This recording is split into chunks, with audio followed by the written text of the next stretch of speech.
Naimbag nga daw tayo amin mga ka-business. Kamusta po kayong lahat? Sana po nasa mabuti kayong kalagayan mga ka-business namin minamahal. San man panig yung mundo naroroon nyo, no? Kamusta po kayo dyan mga ka-business sa inyong mga lugar? Ito po't maulan dito mga ka-business. Ingat po tayong lahat. Kasi po mga ka-business ay may bagyo po ata. So, tara po at ipagluto na lang natin ang ulan na yan mga ka-business. Ito po, mayroon po akong bawang dito na balat na po nung aking binili. Mas mas mura at mas mabilis po. Gagamitin naman po agad kaya yung balat na po yung aking binili. Medyo madami po yung nilagay ko kasi mas masarap po dyan ang madaming bawang mga ka-business. So, i-ready ko lang po lahat at sabay-sabay ko na po siyang uhugasan. May bawang po ako dyan, sibuyas, bell pepper mga ka-business naming minamahal. Alam nyo po ba kung ano ang ating lulutuin ngayon mga ka-business? Panoorin nyo po hanggang dulo ang ating video para malaman nyo po ulit kung anong ating gagawin. Ito po ay isa po sa mga recipe mga ka-business na pag wala kang ref pwede mong gawin kahit wala kang ref na hindi po mapapanis agad mga ka-business. Kaya abangan nyo po hanggang dulo, panoorin nyo po. Meron din po tayong carrots dito mga ka-business. Yan, babalatan ko lang po at isasabay ko na rin po sa paghugas. Yan, pinag-iisipan ko pa po dyan mga ka-business kung parehas ko nang ilalagay yung 4 or 2 lang. Nung una po ang napag-desisyonan ko ay 2 lang po yung ilalagay ko kaya tinabi ko muna yung isa ay yung 2. Pero bandang hulian po ay ilalagay ko rin po dyan lahat mga ka-business kasi parang nakukuntian po ako. Okay lang po yan kasi para may gulay at kung makakain ng mga bata dito ay pwede kasi may gulay na po siya mga ka-business. Masustansya po siya mga ka-business. At syempre hindi lang sa pangbata, sa ating mga tatanda na rin yun. Ito po ay pinaluto ng inyong Kuya Lito mga ka-business kasi isasama daw po niya doon sa pagtitinda niya kasi para daw po may extra siyang income. Yun no? Ang Kuya Lito nyo ay umaariba na sa pagninegosyo mga ka-business. Kaya andito lang po tayo nakasupport para kahit nandito lang tayo sa bahay ay may extra income pa din. So, tara let's mga ka-business, samahan nyo po ako. Kung mapapansin nyo po pala mga ka-business, marami akong gamit or ingredients dun sa gilid ng mesa ay katatapos ko lang po kasi mag-vlog nung ating spam yun. Sana po suportahan nyo yun mga ka-business at bagong menu po natin yun. Isang araw lang po kasi yan pag-shoot ko dyan ng ating spam at ng ating Shanghai. Kaya nandyan po yung mga ginamit ko kanina sa pagluluto ng spam. So, sana po suportahan nyo din yung aking nakaraang vlog at maraming salamat po sa natuwa sa mga natin na yun sa vlog natin kasi first time po natin gumawa. So, may mga vlog pa po tayong abangan ninyo mga ka-business kasi may mga naka-line up pa po tayong gustong gawin pero syempre, ipon-ipon lang po tayo ng budget para maluto po ang mga ito. Syempre, alam naman po ng ninyo mga ka-business na ang pagluluto ay hindi naman basta-basta ang gastos. Kaya, tara po at ipon-ipon po muna tayo. Ito po muna ngayon mga ka-business ang inyong pagtiyagaan. Ang alam ko po na pakita ko na kung paano ko magtimpla ng isang version ko ng pagtitimpla ng Shanghai. Pero yun yung ginagawa ko nung andun ako kila ate na version. Ito naman ay version ko pagka walang rep mga ka-business. Kaya ano pang ginagawa ng mga walang rep dyan? Pwede kayong gumawa kahit wala tayong rep. Hindi naman po ito masisira mga ka-business. Kaya tara na po, gawa na po tayo. Yun po mga balat ko na po yung carrots mga ka-business. Ito naman pong celery. Masarap po dito ang celery mga ka-business o kaya kinchay. Depende po yun sa inyong mabibili or sa trip ninyo. Ako po ngayon ang nabili ko po ay celery mga ka-business. Pinabalatan ko lang po na ganyan para matanggal po yung mga dumi-dumi niya.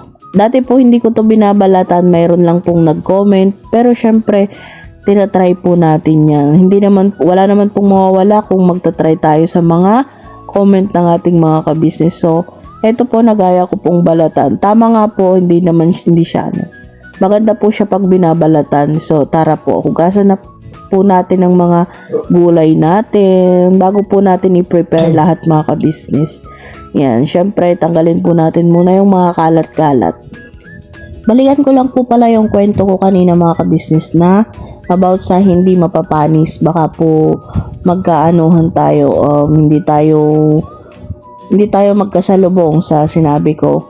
Hindi po mapanis, ibig kong sabihin, kung maghapon magdamag, hindi naman po yung ibig sabihin na matagal yung ano ko, pagkakasabi ko na hindi mapapanis. Ang ibig ko lang po sabihin ay yung hindi agad mapapanis. Liliwanagin ko lang po.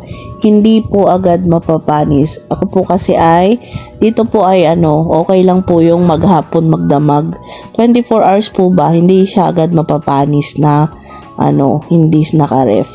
Kaya gusto ko lang pong liwanagin, baka po magkamali kayo na intindi sa Tagalog ni Ate Berang baluktot. So, yun mga ka-business, nandito po ang ating gilingan, food processor. Meron po tayong rito, maliit na food processor. Hindi ko na po yan kasi makikita nyo po meron pong yung food processor natin kasi pinaggilingan ko rin po to ng pork kanina. Hindi ko na po siya inugasan kasi malinis naman po yung giniling natin. So nilagay ko na po yung bawang, sibuyas at yung ating bell pepper. Pinagsama-sama ko na po siya, isang gilingan na lang po. So ayan mga ka-business, maganda po itong panggiling na to kasi nung una po nung may tindahan po kami ay ganito rin po yung aking ginagamit. Naiuwi ko lang po sa Tarlac, kaya kumuha po ako nung yung pre-sample ng pag-affiliate ni Ate Vera. Ito na po yun mga ka-business. At maganda rin po kasi yung pag may ganito ka ng gilingan mga ka-business, hindi ka na masyadong matatagalan sa pagre-ready ng iyong mga gagamitin sa pagluluto. Malaking tulong din po ang may mga ganitong food processor. So tinitignan ko lang po at inaayos ko yung ating ginigiling para po magiling po lahat mga ka-business, kasi yung bandang taas po minsan ay umaangat kaya hindi po siya masyadong nagigiling agad. So pero pag naayos mo naman po ay maganda na po yung pagkakagiling yan mga ka-business. Madali lang naman po itong gamitin basta po marunong po ang gagawa. At syempre hindi po pwede rito yung sobrang punong-puno kasi mahihirapan at magiinit po agad ang ating food processor. Kaya control lang po ang ating paglalagay ng ating gigilingin dito. Ayan po, maganda na po siya at syempre mabilis po mga ka-business. Maganda po ang may ganito para sa katulad kong mahihilig sa pagluluto mga ka-business naming minamahal. So tapos na po natin ang ating tatlong ingredients, yung sibuyas, bawang at bell pepper. Susunod naman po natin dito ang ating celery mga ka-business. Pero syempre pag mahaba ay puputol-putulin po natin ng bahagya para hindi po mahirapan ang ating food processor at syempre magiling po ng ayos ang ating mga ingredients. So yung dalawang yan po, celery at ang ating carrots, ay pagsasamahin ko na rin po dyan mga ka-business. Yan, kahit hindi naman po sobrang maliliit yung ating gayat sa kasi gigilingin naman po yan. Kumbaga tutulungan lang po natin ang ating food processor para naman po hindi ganun mahirapan mga ka-business. Pero syempre sa mga walang food processor pa mga ka-business, okay lang naman po yan at tsaga-tsaga lang po tayong maggayat muna. Darating din po ang araw na magkakaroon din po tayo ng ganitong food processor. Ako naman po ay wala naman pong ganito kung hindi po ako kumuha po sa pre-sample ng aking pag-affiliate. So yun po yung kagandahan ng ating pag-affiliate mga ka-business, nakakakuha po tayo ng mga pre-sample mga ka-business naming minamahal. So malaking tulong din po yun at hindi na maggagayat ang Ate Vera dahil po yung ganito ko po dati ay naiuwi ko po sa Tarlac at nandoon po sa Tarlac ngayon yung aking mga gamit. Kaya ito po ang ating pinagtsatsagaan ngayon mga gamitin. So yan nga po mga ka-business, malapit na po nating magayat lahat ng ating celery dyan. So yan po. Masarap po yan dyan mga kabisnes sa menu na to, yung maraming celery. Ewan ko kung ako lang po mga kabisnes, yung mas hindi po kasi makumbinsido kung gagawa po ako ng ganitong menu ay walang celery or kinchay, ay parang hindi po ako gumagawa ng parang hindi ako nasasarapan kahit sabihin mong karne ang ating menu. Hindi po ako nasasarapan kung wala po yung ganitong ingredient, celery or kinchay. Yan, isa po kasi siya para sa akin mga kabisnes na pinaka pangunahing sangkap itong celery at kinchay pag ganito po ang ating lulutuin or gagawin. So sinamahan ko na rin po ng isang carrots kasi maluwang pa naman po or may space pa ang ating food processor. Haba po tayo'y nagigiling po ng ating mga ingredients and mga business, ay gusto ko lang din po palang i-share sa inyo nung ako'y nagtatrabaho pa sa mga kantin or dun sa mga pinagtrabawan kong dati nung hindi pa po kami nilito, ay ito na po pala yung aking nagiging extra mga ka-business namin minamahal. Gumagawa po ako ng ganito, binebenta ko po sa mga kapitbahay or nag-order po sila sa akin pagka at akin pong lulutuin. Ito po yung matagal ko nang nagiging racket mga ka-business, kaya alam naman po ni Kuya Lito ninyo. Kaya yun, sabi niya nung isang araw na mamimili daw siya at ako po ang magluluto at gagawin po niyang extra doon sa pinagtitindahan po niya para dalawa daw po yung paninda niya. Itong gagawin po na ito at saka yung basahan mga ka-business para hindi daw po sayang yung pagbabantay at pagtitinda niya kasi ganun din naman po, magbabantay din naman daw siya, kaya nagpaluto po siya ng ganito mga ka-business namin minamahal. So baka naririnig nyo po at medyo malayo naman po ako, si Kuya Lito nyo po ay tulog na, humihilig po at baka makaka-capture po dito yung hilig niya, maririnig po ninyo. Pagod po kasi siya sa pagtinda at nabutan pa po ng ulan, kaya andun po siya sa higaan at nakahiga na po. Yung tulog na po siya mga ka-business. Hinayaan na po natin maaga siyang magpahinga para may lakas po siya ulit bukas mga ka-business sa pagtitinda. Alam niyo po bang malaking tulong din po ang marunong gumawa ng mga ganito mga ka-business kasi malaki rin tulong pagka kunwari may mga kaibigan kang pwedeng bumili or tulad yan si Lito, willing po siya magtinda. So yan, nagluluto po natin. Doon po kasi sa tabi niya mga ka-business, tabing pinagtitindahan niya ay may nagugulay, tapos doon sa may tabi rin niya sa likod ay may nagtitinda rin po ng mga karne. Kaya siya na po ang namili bago po siya umuwi. Yung mga ka-business, inano ko na lang sa kanya yung listahan ng bibilihin niya. So ayan, siya po ang bumili nito. Kaya tayo po ay magluluto na lamang. So tara po at suportahan natin syempre siya sa kanyang kagustuhan na magtinda kasi hindi naman maganda yung kukontrahin mo siya lagi. Maganda rin po yung nagsasalubong kayo at sa decision. So hindi naman po ito masama na magtinda rin siya ng ganito, kaya suportahan po natin mga ka-business para po sa ekonomiya, charot. So tara po, ito nagiling ko na po yung celery at naglagay po ako ng 2 carrots na po yung nalagay ko dyan mga ka-business. So may 2 na lang po tayong carrots na gigilingin. Matatawas na po tayo sa paggiling. Ang dami ko na pong nakwento sa inyo, ang dami ko nang naichika habang tayo ay nagigiling ng ating mga kailangan. So ganyan lang po mga ka-business. Yan, ito na lang pong last na gigilingin natin, carrots na 2. So malapit na po nating timplahan ang ating ginagawang menu.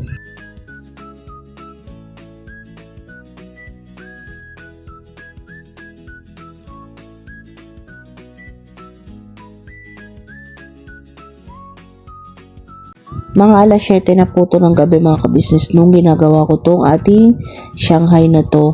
Kasi inuna ko pong gawin yung ating spam mga ka-business. Muwi po si Kuya Lito ninyo ay mga 5 po. Kaya yun, una ko pong ginawa kasi yung ating spam, isinunod ko lamang po to para hindi po masira ang ating giniling. Bukas po natin to lulutuin at bukas po mabebenta ni Kuya Lito. Today po ay ma-upload po to, ngayon ay Sunday na, kaya happy Sunday po sa ating lahat mga ka-business. Sana po family day pero magtitinda po ang inyong Kuya Lito ngayon. So ako lang po ang may iwan dito sa bahay para po kasi sa ekonomiya. Syempre nakapag-church na po tayo. So yan mga ka-business, tapos ko na po ang ating mga ingredients. So tara na po at samahan nyo na po ako para naman po sa ating pagtitimpla. Ang version po na to ay version lang po na Ate Vera mga ka-business ha. May mga version po tayong kanya-kanya. Gusto ko lamang pong i-share at ibahagi sa mga gustong matuto ang ating menu at ang ating version. So, para po ito sa mga mga ka-business, sa mga willing pong matuto at sa mga gustong matuto ng ganitong version. So, ito po, inuulit ko ay version ni Ate Vera. Version ala Vera po are. Alam ko po may mga version din kayo. At baka may mga tip pa po kayong gustong i-share sa akin. Pwede po, open po ang ating comment section. At tulad po ng mga nang sinasabi ko ay malaking karangalan po yun sa akin kung matuturuan nyo po ako ng mga iba't ibang strategy sa paggawa or pagluluto mga ka-business, kasi ang inyong Ate Vera ay kung alam naman na okay ay ginagawa at sinusunod naman po. At bago ko po itabi ito mga ka-business ay pupunasan ko po ulit tong ating makina ng food processor. Hindi naman po kasi pwedeng hugasan to mga ka-business, kaya ako po bago ay pagkatapos ko pong gamitin ay pinupunasan ko po agad para hindi po siya madumi mga ka-business. So yan, tanggalin ko lang po yung mga konti-konting rito, punasan ko lang po mga ka-business para malinis na po siya agad. Masarap po kasi mga ka-business pag nagaganito ka, nag-aasikaso ay malinis po ang ating So yan, dito ko na po hahaluan sa ating kawali mga ka-business. Nilagay ko na po yung ating giniling. So yan mga ka-business, po yan, 3/4. Then ito na po yung ating carrots at celery. Yan po, pag-halo-haluin na po natin yan dyan. Alam na po ba kung anong yung lulutuin natin ngayon mga ka-business? Nararamdaman nyo na po ba? So ayan, ito na po yung ating sibuyas, bawang at syempre yung bell pepper. Yan. Masarap po dito yung madaming bawang at sibuyas mga ka-business. Then, lagyan na po natin ng paminta.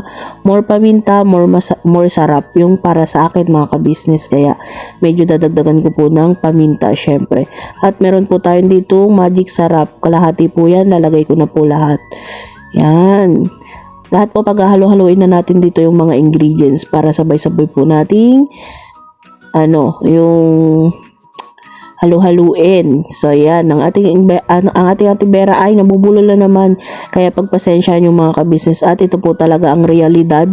Ito po si Ate Vera, nabulol minsan. Ito po, lalagyan na po natin ng ng 1/4 ng kutsara na asin na iodized. Then meron po tayo dito curry powder or curry salt. Ito po yung aking nilalagay. Yan, kalahati pong kutsara. Ito po yung aking nilalagay para hindi po agad na yung ating giniling o karne. Ito po yung pang-cure natin mga ka-business. Ewan ko mga ka-business, at nasanay po ako dito sa curry powder na to. Hindi po talaga siya agad nasisira. Kumbaga nakakatulong po talaga to. Ewan ko po kung na-try nyo na. Try nyo lang po mga ka-business. At syempre naglagay po ako dito ng liquid seasoning at naglagay po ako ng konting mantika. Yeah, ito po ay version ko po mga ka-business ha. Version lang po to na Ate Vera. Kaya kung sa willing gayahin, sa gustong gayahin ay okay lang. Pero sa ayaw ay okay lang din naman po mga ka-business. Sinishare ko lang po sa inyo kung ano yung version ko ganito sa inyo. So ayan, tara, samahan nyo po ako. Halu-haluin na po natin. Mas maganda po ito mga ka-business kung kinakamay talaga sa paghalo. Naglagay po ako ng plastic labo sa aking kamay at maraming naiinis sa pag naghahalo ako ng kamay lang. Kaya syempre, pagbigyan naman po natin yung ating mga ka-business na maglagay daw ako ng gloves sa kamay. Wala po akong gloves, kaya ito pong plastic labo na lang ang aking ginamit. Kasi mas gusto ko po talaga dito na hinahalo po sa kamay para halong-halo talaga. Kumbaga, magpapantay po yung lasa ng ating mixture ngayon. So, ayan, pagkatapos ko pong halu-haluin ay ikikure ko lang po yan ng mga 1 oras siguro mga ka-business. Bababad lang po natin. Then, after po niyan ay isasalang ko po mga ka-business. Opo, isasalang ko po to kasi wala nga po tayong ref. Yan, papatuyuan ko lang po ang ating giniling at syempre para maluto-luto po yung ating giniling, hindi po siya agad masisira. Hindi ko na po siya ginisa. Kung mapapansin nyo po, naglagay po ako ng konting mantika kanina sa pagbabad. So yan na po yung magiging result nun. Hindi po natin gigisahin, papatuyuan na lang po natin yan. Then, after po nyan ay pwede na po nating balutin or pwede naman pong ilagay sa Tupperware pag hindi pa po ninyo agad mababalot. Okay lang po yan mga kabisnes. Hindi po siya agad masisira within 24 hours. Hindi rin po siya mangangasip. Ewan ko po kung ano yung nakakatulong sa ganitong ginagawa ko na hindi siya agad nangangasim. Kung yung curry powder or curry salt or yung pagluluto ng ganito mga kabisnes. Kaya gusto ko lang din pong i-share sa inyo. Sa mga walang ref dyan, ano pang ginagawa nyo? Pag nag-aalangan kayong gumawa agad kasi walang ref, basta po hindi lumalagpas sa 24 hours, hindi po ito mangangasay mga kabisnes. Hindi rin po masisira ang ating feeling ng magiging Shanghai. Opo, Shanghai po ang ating lulutuin sa ngayon mga kabisnes. So, ito po at namatay pa po yung ating apoy. Kasi gusto ko po yan pag niluluto po ito mga kabisnes, yung hindi yung slow heat lang mga kabisnes para maluto po talaga yung ating feeling ng magiging Shanghai. So, ayan, ganyan lang po ang aking ginagawa mga kabisnes sa ating giniling para hindi po agad mapapanis. Yan. Bukas ko pa po ito lulutuin pero niready ko na po ngayon mga kabisnes para hindi naman po masira ang ating giniling. Ito po ang ating ang munting sikreto ni Ate Vera sa paggawa po ng Shanghai na no ref. Kaya ano pang inaantay nyo? Ito po ang ating Shanghai na giniling. So, ayan mga business. To be continue po yung aking pagbabalot at syempre, i-share ko rin po sa inyo yung aking paggawa ng sausawan nito mga kabisnes. Kaya abang-abang po kayo. Ito po ay ikakat ko na po muna dito kasi magiging sobrang haba po yung ating vlog pagka binuo ko po itong pagbabalot at syempre yung paggawa ng ating suka. Yan po, kung mapapansin nyo po ay medyo may sabaw-sabaw pa po. Papatuyuin ko lang po ito ng tuyong-tuyo para bukod po sa maluluto yung ating giniling ay hindi po siya agad masisira mga kabisnes. So, hanggang dito na lamang po muna siguro ang aking munting vlog. Mag-iingat po kayo lagi at maraming salamat sa lahat ng sumusuporta at sa mga natutuwa po sa mga vlog ko about sa cooking ay maraming salamat po at nandyan kayo lagi para sa akin. Maraming salamat po talaga. Walang hanggang pasasalamat po yung gagawin ko sa inyo. At syempre unang-una sa ating Panginoong Diyos, sa ating Ama na siyang nagbibigay gabay sa ating lahat. At syempre pangalawa po ay sila ate at kuya ka business na kung wala sila ay wala rin po ako sa larangan ng YouTube channel. Maraming salamat po talaga sa inyo, sa buong family ka business. At syempre sa aking asawa na laging nakasuporta sa lahat ng aking ginagawa mga ka-business. At syempre sa aking asawa na siya ang tumatayo ngayon na naghahanap buhay sa aming dalawa. So hanggang dito na lamang po ulit ang aking vlogs mga ka-business. Ingat-ingat po kayo lagi at God bless us all. Bye! Papahabol ko lang po mga ka-business naming minamahal. Yung vlog po ng pagbabalot ng ating Shanghai ay to be continue po at syempre yung ating paggawa po ng sausawan nito. Kaya abangan nyo po mga ka-business. Bye! God bless us all mga ka-business. Ingat po kayo lagi. Maulan po sa daan. Ingat po kayo sa daan mga ka-business.